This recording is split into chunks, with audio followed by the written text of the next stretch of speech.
What's up guys, it's Daz here, but you don't really care, because there's been a massive burst of new Pikmin 3 info, and it all comes from this one website, link in the description. Now, I was originally going to wait until the entire website was finished and we had fully translated it, because as you can see, 3 pages are unfinished, and the whole thing is Japanese. However, it appears to be taking ages to actually update and may not be complete before E3.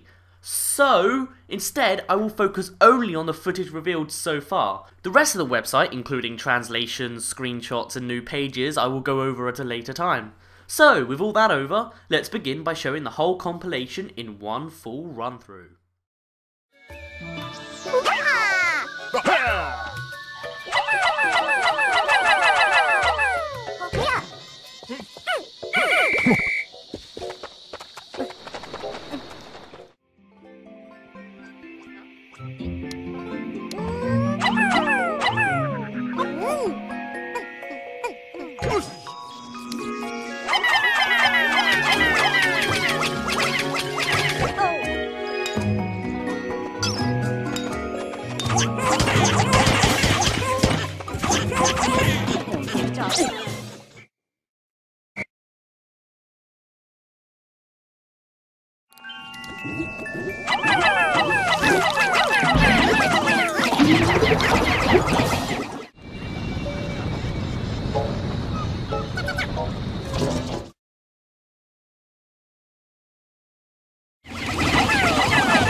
So, you can probably tell that this is like a tutorial video for newcomers to the Pikmin series. Still, let's go over what we see.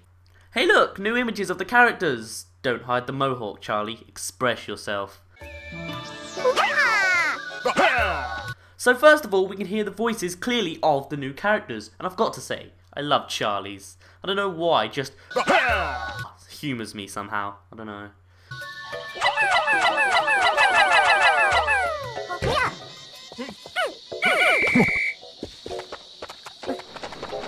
Oh yeah, did you know you can throw captains and even Pikmin? Hooray for basic mechanics!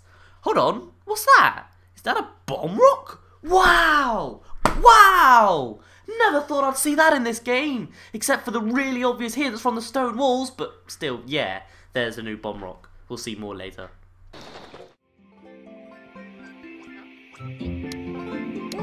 Notice how there is a massive hole.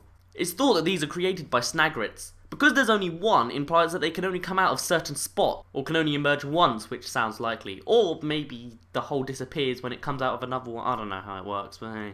But I like the little details that Nintendo keeps adding. The Snaggerit's occurrence actually affects the environment, though it probably disappears the next day. Ooh, Nintendo, you're gonna need to do a bit of polishing here. Those blue Pikmin don't seem to be holding the fruit, just lifting the air around it. Now, between the transition from Brittany to Charlie, we're gonna show the footage frame by frame. There's a lot to show here.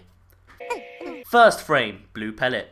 Second frame, there appears to be an upside down pot in the water.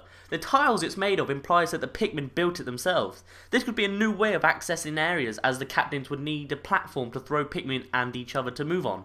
So I like this addition, it's like a new form of a bridge. 27.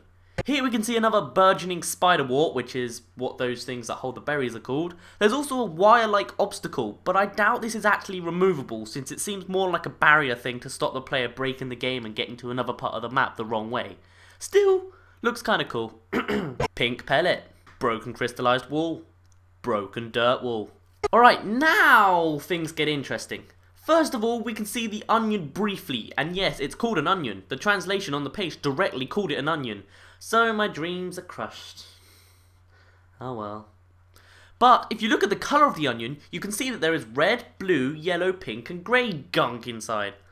Huh, just like the 5 main Pikmin in Pikmin 3. Who would have thought? If you're struggling to see, then the next frame is slightly more helpful. Here we can see that the onion is really swelled up, which is a nice touch. But it also changes through markings on its side. The best way to show this is through this image here. We can see that as more Pikmin are found, the markings on the onion improve from triangles to triangles with lines. Hooray! But actually, we may be able to predict how many Pikmin there are by thinking of how the markings could be improved further.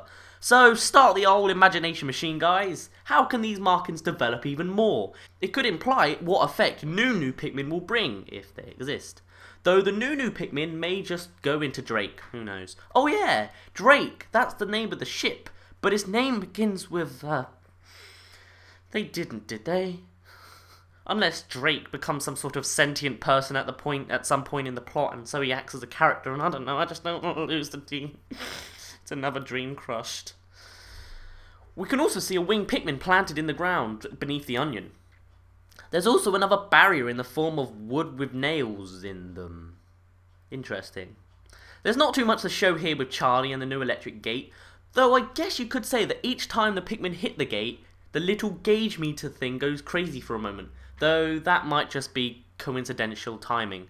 And also, between the transition between the characters, is it me or does the juice bottle seem to sort of like jerk about a bit, like the juice sort of flows randomly? I don't know, that might have just been me not seeing it quite in full resolution. Oh well. Frame by frame again. Crystal nodule. But what's inside? Sleeping bulborb. When we stop here, there appears to be a new form of a gate. But does it actually have any element to it? Could it simply be a normal gate that only blues can access since it's in the water? Seems that way. Bridge shards in the background. Interesting, right? Alf appears to be standing on a bucket and that's the handle thing next to him. Though could it have potential as a wire as well? This idea will make sense in a moment. Actually, turns out I'm wrong. After seeing this cable, I think maybe you could connect the two together and make a current somehow. This was encouraged by the 3 next to the cable, though it turns out it's just the 3 blue Pikmin carrying the fruit in the background, and the cable isn't even a cable. Today just isn't my day. Hey look, Krabby Boy's back. It was noticed by many people that the crab's larger claw seemed to be crystallized, so it could be weak to Rock Pikmin's attack. Here we can see that this is the case, as the Rock Pikmin certainly are having an effect on it, though it has not been damaged enough to be smashed. Yet. To the right we can also see a crystal nodule containing a bunch of bridge shards, probably for the bridge right there. Nah! The translation for what Alf said in relation to the crab is roughly, wow, I was surprised. Though from this it seems a little inaccurate, since Alf is talking in the past tense, unless he's actually talking as if he's having a flashback at this point, though I don't really see why he would.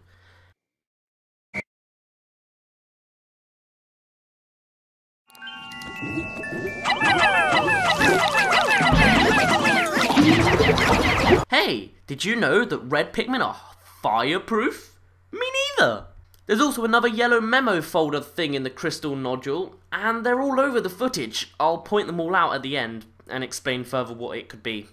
The Japanese name for this fiery blowhog is Butadokuri. Yay, scanning. Also, notice how Alf is all alone on day 10. Maybe for some reason the Copians are split up. Another crash perhaps? Or did they just want to be more productive so they spread out? Or even the other two were defeated in battle? Final thing to note, at the very last moment, the blowhog inflates to shake off the Pikmin. Just another nice little touch.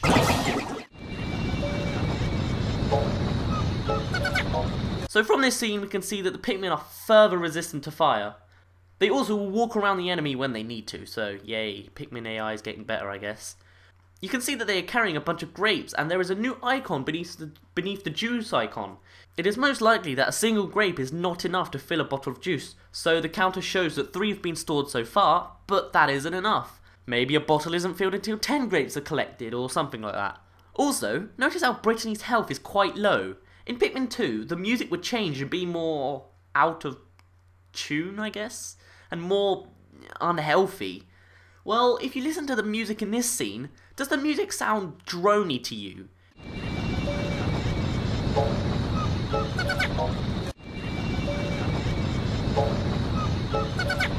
It could just be that the music plays normally, but we have nothing to compare it to. Who knows? I don't know. I like when the music is interactive with your actions, so I would love that to return.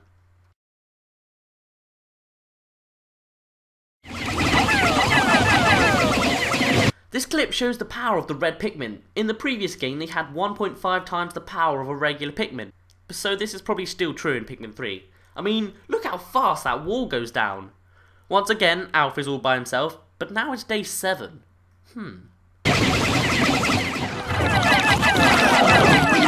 And again, the red strength is shown just by how fast that bulb goes down. Blue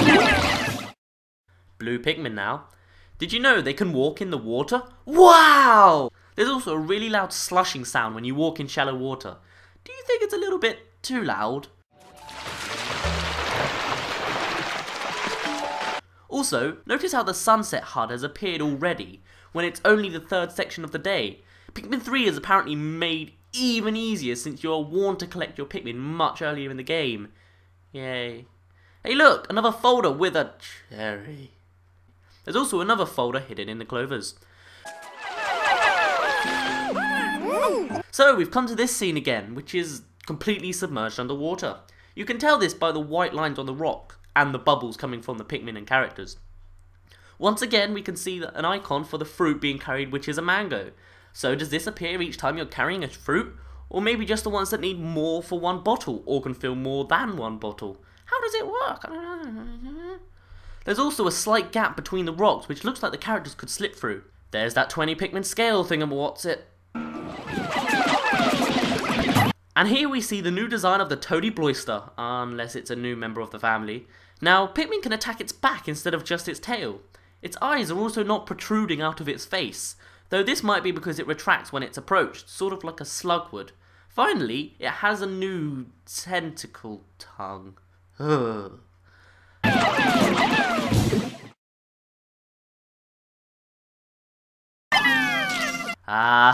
Here's the big one.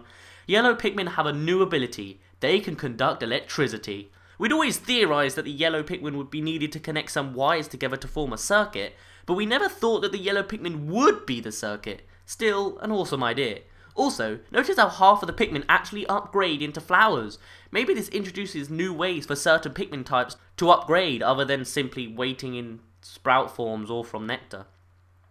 The other half seem to just stay there. Maybe they were disbanded into the circuit instead of thrown, so they didn't return to the captain? Or Nintendo needs to further polish these mechanics. They don't even become flowers. Hey wait, do the ones on the right have a green cloud above them? What? Pausing right here and you can see the rest of the scene quite clearly. So we have Brittany just watching in awe to the left, water right next to the bulb, which is a safety hazard, especially since we haven't seen blue Pikmin in this area yet, and 2 plant things in the background. Actually, if you look at those plants in the last few frames, the one on the right actually lifts up. Strange. What do you think they are? And what do? Do they simply move because of their environment? I think they act as some kind of spotlight. The one on the right is activated, and so it lifts up and shines onto the ceiling, which lights up a large section of the area, or at least that's my thought. But what about the one on the left? Why does this one not activate? Well, I think that that's because it needs more power. I don't think this is the only bulb in the area. If we look back at the Nintendo Direct back in December, we see power cables and the bulb in a different position. So maybe when you activate this bulb, the other plant will light up and highlight most of the area. More of the area. What do you think? Alright, now we've reached the cave. How do I know it's a cave? There's no day meter. But wait, wasn't the last clip a cave? But that did have a day meter. Well, I don't think that last clip was a cave. It was simply an area. Notice how I never once described it as a cave. In fact, this has already been done before. In Pikmin 1, we played in the Forest Navel, which acted like a normal day, despite the different environment. So that's my thought at least. In the December Nintendo Direct, we also saw that area seemed to have natural light on the floor, indicating that you could possibly end up in the original outside area, further supporting this idea. The caves in the Pikmin series go down, not simply horizontal or however you describe it. But wait, if this is a cave, why are we collecting pellets? Does this imply that the onion is down here too? Oh yeah, did you notice that yellow Pikmin can be thrown higher? I know, right? And also, notice how you are only playing as Brittany again. Did the others die, or did she go in the cave alone? Oh, and the characters seem to follow where their cursor points. Another nice touch. One final thing, the music, it's just so...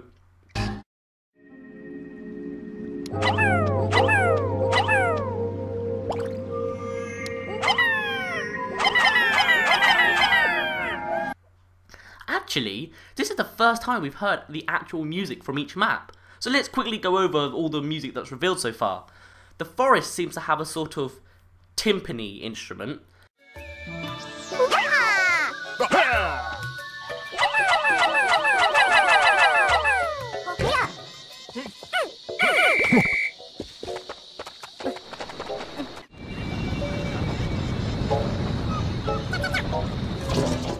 This desert-like area, if that's a desert, has your typical theme.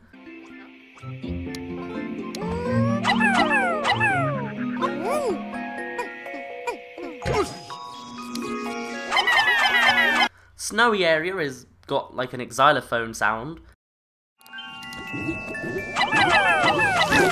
Strangely, this clip shares the same music as the desert-like area.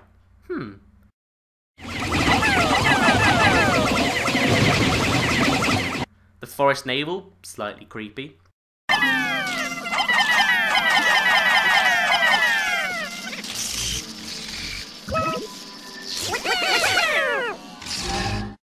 The cave, really creepy.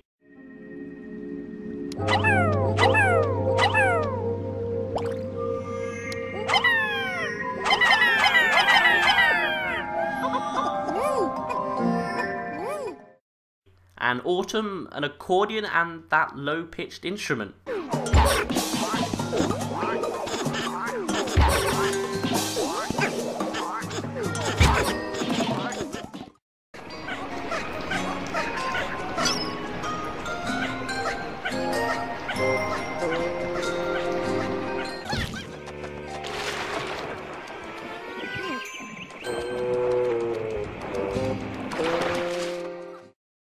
Wow, with that information, we can tell how many areas there are and which connect. So according to this, there are 5 or 6 areas and at least 1 cave. Geez, that's a big leap, isn't it, compared to the normal 4/5?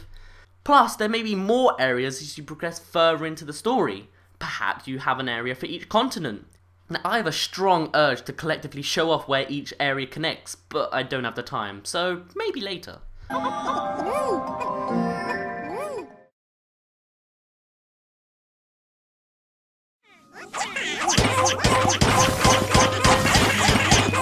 Rock Smash Crystal. Another example of this game needing polishing. The icon says we're playing as Alf, but we're Brittany. Whoops!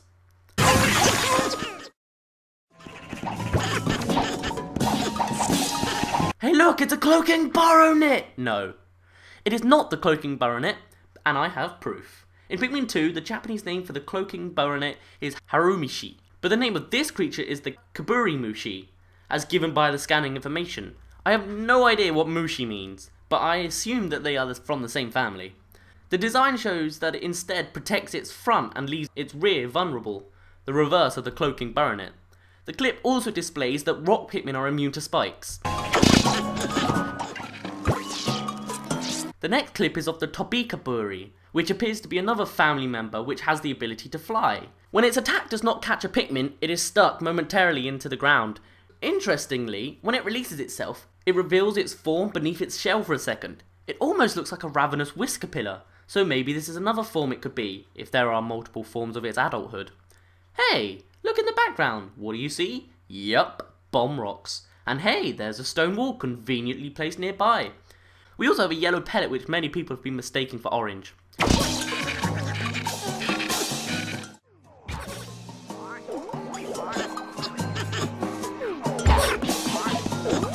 Yes! Your dreams have come true! You no longer have to panic with Wollywogs. Rock Pikmin are immune to their crushing attacks. That being said, if there are other adaptations of Wollywogs, you may not be so lucky.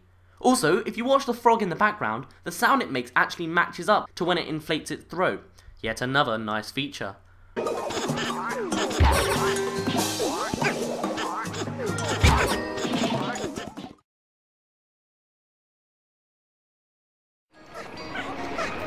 Alright, winged Pikmin. So first we can see a spiderweb thing on the left, and when looking at the reveal of the winged Pikmin, this spot appears to be where you find them, or did once. The spiderweb is likely to be a new form of a hazard specifically for winged Pikmin, but notice the shell on the web. It looks identical to the one belonging to the pyroplasmic slooch. Could it be possible that you could annoy the shell and thus cause the slooch to burn the web down? Though chances are there will be another surprise waiting for you in there. And actually, this is something I'd love to see. Two enemies fight against each other. Even if it just happens once in a cutscene, I'd love to see a moment where two fight to the death over their snack of Pikmin, which they'd leave during the death battle. There must be a way through this hazard since there are pink pellets on the other side. But how?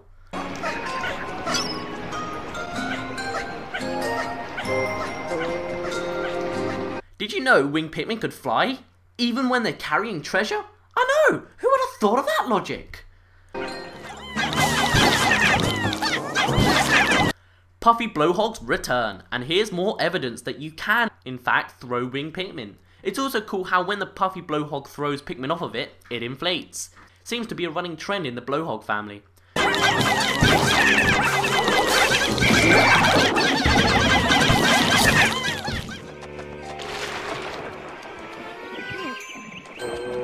Winged Pikmin cannot be thrown whilst in the water. We can tell because the icon is disabled. There's also a pile of rocks in the background. Who knows what that's for? Aha! This is the same scene where rock Pikmin are fighting the Aeronit, just an easy to remember nickname. But wait, something's missing. Not the life of the Aeronit, but the bomb rocks, and the stone wall happens to be gone. Huh. Hold on a second. It was there with the rocks, but gone with the winged. I believe that the Pikmin who wield the bomb rocks are none other than the winged Pikmin. Rocks have already shown off their immunities and abilities. They are immune to crushing and spikes, or blunt force for short. They also have the ability to smash hard shells and crystals. All of the winged Pikmin advantages have not been revealed yet. So far we know they are immune to bodies of water, and that their ability is to fly. However, that's not really an ability. If it was, then you could say that all of the other Pikmin's abilities are to walk. It just doesn't make sense. So with that information, I deduct that the winged Pikmin's ability is to wield bomb rocks. I mean, look at the box art of Pikmin 3. See how that winged Pikmin is carrying that strawberry? Just slap on a bomb rock and boom goes the dynamite. Or should I say bomb rock.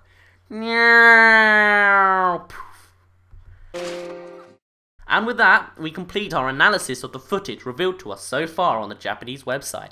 However, there are a couple of other things I'd like to go over before we end the video. Firstly, the folder icons. Let's locate all of them. 1, 2, 3, 4, 5, 6, 7, 8, 9, 10. Damn, that's a lot of folders. But what are their purpose? Well, here's a few theories. 1. They could be tutorials for the new players, though it might seem a bit tedious after a while if they keep appearing. They could be data from Drake the ship, which were lost during the crash landing. They could be Olimer's notes hidden around the world. They could be the Copians' notes as they experience it, so they add it to a data log of some kind. They could be spots where the Copians record their experience and send it to Copi as an update on their world-saving journey. If this is true, it could also lead to new events if the Copians fail to send Copi information. Then what will the planet do? Also, the folders, memo card things. They seem to have a speaker icon on them, so maybe that helps narrow down the theories. Right, now on to days. I had a little theory that we play as the Hogatations during the apparent gap between the days in footage revealed so far, but the footage we just saw seems to be filling in those gaps. So I'm going to quickly go over the days we've seen gameplay of. Day 1, Day 2, Day 3, Day 4, Day 7, Day 9, Day 10, Day 13, 14, 15, 16. So we only have days 5, 6, 8, 11 and 12 for my theory of the Hogatations to fit into. Now it's really debatable, I guess. And after all of that, we wrap up our analysis of the Japanese website footage revealed to us so far. And that's not the end of my analysis for this website. Oh no, there's still screenshots and translations to go over. Though I expect those videos won't come out until the website updates more, but we'll see. The next video will probably go over whatever is revealed at E3, and it may not just be limited to Pikmin, wink wink. But before I go, I'll give you a couple of teasers towards what was found on the website. The Pikmin planet was named PNF-404. I'm not sure if you're supposed to pronounce a dash or not, but hey. If you zoom into the top right of the interactive page and drag up the page, there is a hidden winged Pikmin. And finally, I have come to the conclusion that Pikmin 3 occurs 250 million years into the future, and I have proof. Well, my name's been Daz, you didn't really care, and I'll see you in a bit.